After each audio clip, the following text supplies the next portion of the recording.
Hi అందరికీ welcome to my YouTube channel super Swathi. ఈరోజు మనం అందరికీ ఎంతో ఇష్టమైన జ్యూసీ చికెన్ కర్రీ చేసుకోబోతున్నాం. ముందుగా ఇలా వెడల్పాటి కళాయి తీసుకొని ఒక 3 చెంచాల ఆయిల్ వేసుకుంటున్నాను. నేను 1 కేజీ చికెన్ చేసుకోబోతున్నానండి.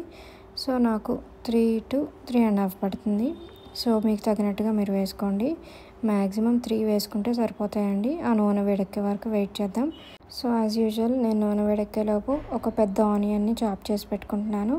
నూనె వేడెక్కింది. ఫస్ట్ కొద్దిగా షాజీరా వేసుకుందాం. షాజీరా కొంచెం చిటపట అన్న తర్వాత ఒక 2 లేదా 3 ఇలాచీ వేసుకుందాం. ఇలాచీ వేసుకున్న తర్వాత ఇంకా ఒక 3 లేదా 4 లవంగాలు, ఇంకా ఒక చెక్క, కొంచెం చెక్క, లేదంటే చెక్క లేదు అనుకుంటే ఇలా 2 ఆకులు వేసుకుందాం. నా దగ్గర ఈరోజు చెక్క లేదండి, అయిపోయింది. సో ఇవన్నీ నూనెలో బాగా మగ్గే వరకు వెయిట్ చేద్దాం. నూనెలో బాగా మగ్గిన తర్వాత మనం ఇప్పుడు ఆనియన్స్ చాప్ చేసుకుందాం అనుకుంటున్నాను కదా. దీనికి మనకి ఒక 100 to 150 grams ఆఫ్ ఆనియన్ పడుతుంది. పెద్ద సైజ్ అయితే ఒక పెద్దది పడుతుంది, లేదు చిన్న సైజ్ అనుకుంటే ఒక 3 వేసుకోవచ్చండి. నాకు చెక్క లేదన్నాను కదా, ఇప్పుడు దొరికిందండి. నేను ఎక్కడెక్కడో పెడతానండి, ఈ డబ్బాలో పెట్టేసి మర్చిపోతూ ఉంటాను. ఇలా కూర చేసే టైంలో వెతుక్కుంటూ ఉంటాను. సో ఆనియన్స్ చాప్ చేసుకున్నాను, సన్నగా చాప్ చేసుకుందాం. సో ఒక 3 పచ్చిమిరపకాయలు. ఇప్పుడు ఈ వేసుకున్న ఆనియన్స్ అన్నీ కొంచెం గోల్డెన్ బ్రౌన్ వచ్చే వరకు వెయిట్ చేద్దాం. ఈ చికెన్ కర్రీలో కొంచెం గోల్డెన్ బ్రౌన్ ఎక్కువైనా పర్లేదు, కానీ మాడకుండా చూసుకోండి. కొంచెం గోల్డెన్ బ్రౌన్ అయిన తర్వాత అల్లం, చికెన్ కర్రీస్లో, మటన్ కర్రీస్లో లేదా నాన్ వెజ్ కర్రీస్ ఏదైనా అల్లం వెల్లుల్లి అప్పటికప్పుడు దంచుకొని వేసుకుంటేనే బాగుంటుందండి. మనం కిచెన్లో ఒక చిన్న రోల్ పెట్టుకుంటే అప్పటికప్పుడు దంచి వేసేసుకోవచ్చు. ఎందుకంటే ఫ్రిడ్జ్లో పెట్టి తీసి వేసేది అంత టేస్ట్ అనిపించదు. సో ఒక చిటికెడు పసుపు వేసుకుందాం. ఈ పసుపు ఇవంతా పచ్చివాసన పోయే వరకు వెయిట్ చేసి అవన్నీ గోల్డెన్ బ్రౌన్ వచ్చే వరకు వెయిట్ చేద్దామండి. సో ఇంకేంటండి, ఈరోజు లంచ్కి ఏం చేసుకున్నారు మీరందరూ?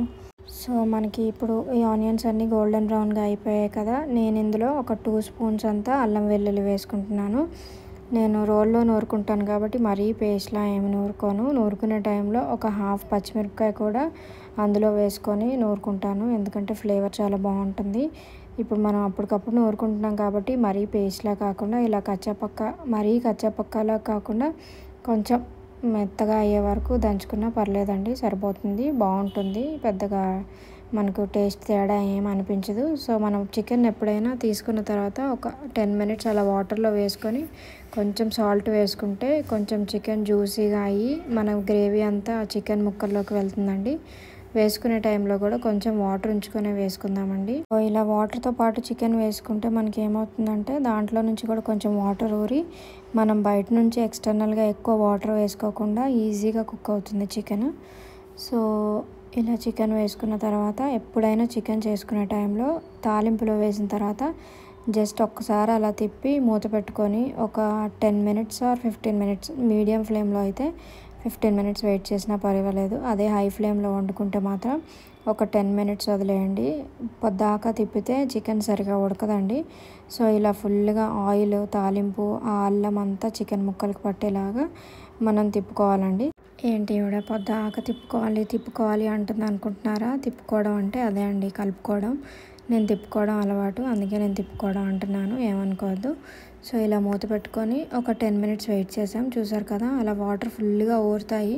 అదే మీరు పొద్దాకా తిప్పారనుకోండి, అదే కలుపుకున్నారనుకోండి, అలా వాటర్ అనేవి కొంచెం తక్కువగా ఊరుతాయి. ఎక్స్టర్నల్గా ఎక్కువ వాటర్ వేసుకోవాలి. మరీ ఎక్కువ వాటర్ వేసుకుంటే చికెన్ టేస్ట్ పోతుంది. కాబట్టి నేను ఇలా ట్రై చేస్తాను. మీరు కూడా ఇలా ట్రై చేసి చికెన్ కర్రీ ఎలా వచ్చిందో నాకు కమెంట్ బాక్స్లో తెలియజేయండి. మీకు ఇంకా ఏమన్నా ఇలా చికెన్లో కానీ వేరే వెజిటేబుల్స్లో కానీ ఏమైనా కొత్త రెసిపీస్ కావాలంటే నాకు కామెంట్ బాక్స్లో తెలియజేయండి, నేను మీకు చేసి చూపిస్తాను. చూసారు కదా చికెన్ వాటర్ ఎలా బాగా ఊరుతున్నాయో.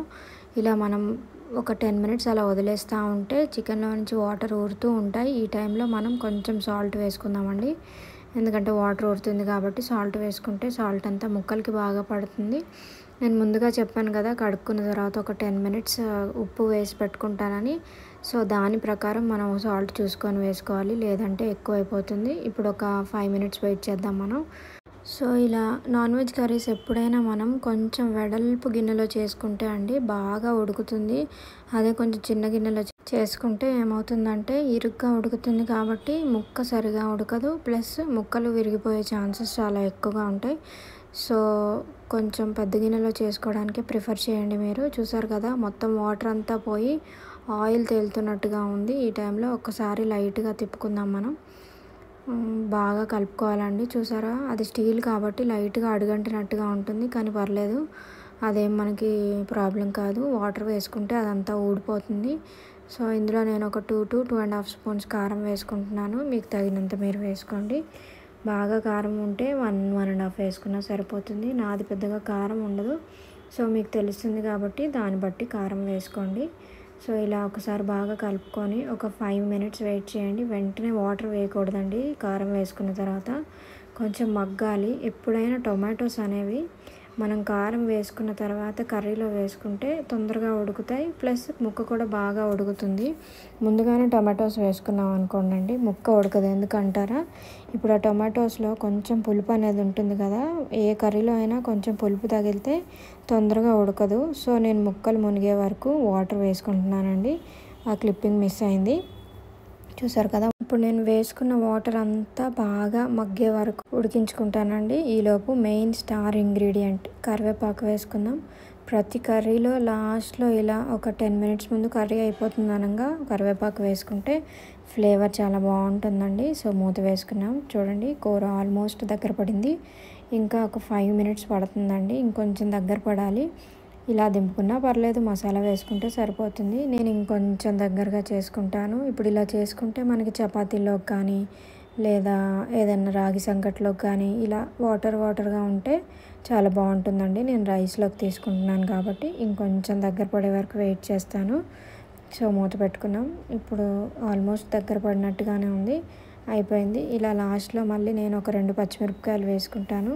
ఇలా వేసుకుంటే ఏమవుతుందంటే మనకి chicken curry hotel style flavour వస్తుంది. మీరు ఒకసారి ట్రై చేసి నాకు చెప్పండి మీకు ఎలా అనిపించిందో. సో టైం లేదు అనుకున్నప్పుడు వాటర్ వేసుకున్న ఒక 5-10 minutesకి మసాలా కూడా వేసుకొని మనం ఒక 2 విజిల్స్ పెట్టుకున్నా కూడా మనకి కర్రీ అయిపోతుందండి. టైం ఉన్న వాళ్ళు ఇలానే చేసుకోండి. నేను ఏం చేస్తానంటే కరివేపాకు కట్ చేసుకుంటాం కదా, కట్ చేసుకున్నప్పుడు పైన కొంచెం గట్టిగా కాడలు ఉంటాయి కదా, అవి నేను కొంచెం ముందుగా వేస్తాను. ఎందుకంటే బాగా ఉడుకుతాయి కదా. సో కర్రీతో పాటు అవి కూడా మెత్తగా ఉడికిపోతాయండి. నేను ఇక్కడ ఒక 2 స్పూన్స్ అంతా ధనియాల పొడి వేసుకుంటున్నానండి. నేను రెగ్యులర్గా చికెన్ చేస్తే గరం మసాలా ఎక్కువ వేసుకోను, ఎందుకంటే ఘాటుగా ఉంటుంది కాబట్టి గరం మసాలా తగ్గిస్తూ ఉంటాను. ఎప్పుడైనా బాగా వేయాలి అనిపించినప్పుడే వేస్తానండి. సో అయిపోయింది మన చికెన్ కర్రీ. కొత్తిమీర వేసుకుందాం. కొత్తిమీర వేసుకున్న తర్వాత వెంటనే తిప్పకూడదండి. మన juicy chicken ready. Please like, share and subscribe to my YouTube channel.